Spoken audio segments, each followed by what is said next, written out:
I'm Ollie Hynd, para swimmer.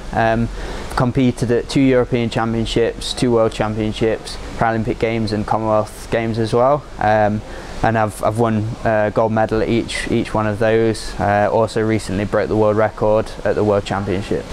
I think success to an athlete's obviously subjective to the individual.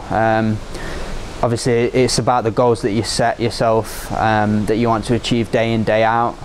It's not always about the end process and having the big gold medal around your neck at the end. Obviously it's about the process that you go through to get to that end goal, and just achieving what you want to achieve every day in the pool or in the gym.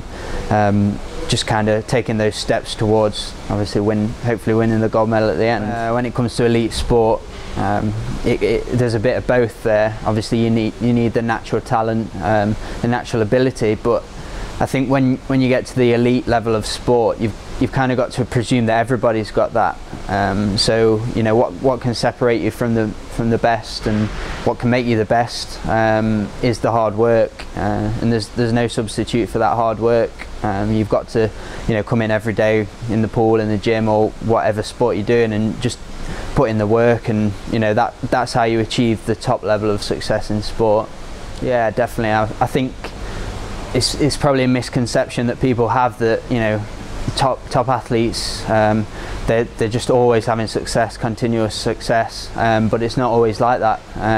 For instance, last season, leading up to the trials, we thought we was in great shape. We thought that we was ready to swim fast, and when we got to trials, it kind of didn't happen, and we didn't swim quite as well as we wanted to at that meet. So we had to come back and reassess what we were doing in training day to day, and we had to be open to make those changes and not kind of just do what we've always done and just kind of go with the flow. So it's important to always be reassessing what you define as success. Obviously we didn't think that the trials were a success, so we changed what we wanted to on a daily basis in training, and then 4 months down the line we get to World Champs and I was able to break the world record.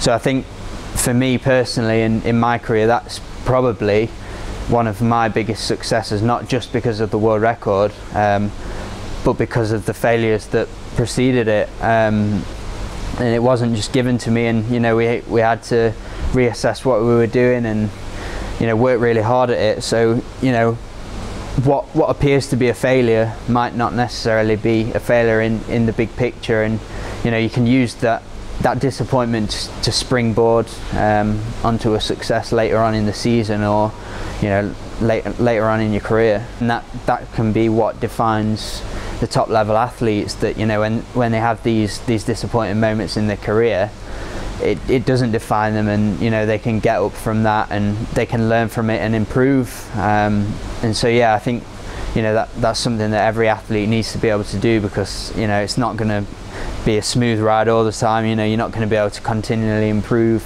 and just kind of do what you've always done and expect the same improvements. So I think it's quite a good lesson that I took from that.